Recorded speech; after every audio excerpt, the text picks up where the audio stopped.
کچھ شک نہیں کہ انسان کم حوصلہ پیدا ہوا ہے، جب اسے تکلیف پہنچتی ہے تو گھبرا اٹھتا ہے، اور جب ملتا ہے اس کو مال تو بخیل بن جاتا ہے۔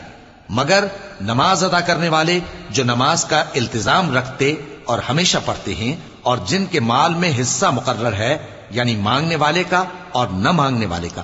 اور جو روز جزا کو سچ سمجھتے ہیں، اور جو اپنے پروردگار کے عذاب سے خوف رکھتے ہیں، بے شک ان کے پروردگار کا عذاب ہے ہی ایسا کہ اس سے بے خوف نہ ہوا جائے۔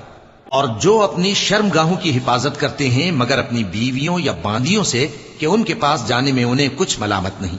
اور جو لوگ ان کے سوا اور طریقے ڈھونڈیں تو وہ حد سے نکل جانے والے ہیں، اور جو اپنی امانتوں اور اپنے عہد و پیمان کا پاس کرتے ہیں، اور جو اپنی گواہیوں پر قائم رہتے ہیں، اور جو اپنی نماز کی پابندی کرتے ہیں، یہی لوگ جنتوں میں عزت و اکرام سے ہوں گے۔ تو اے نبی،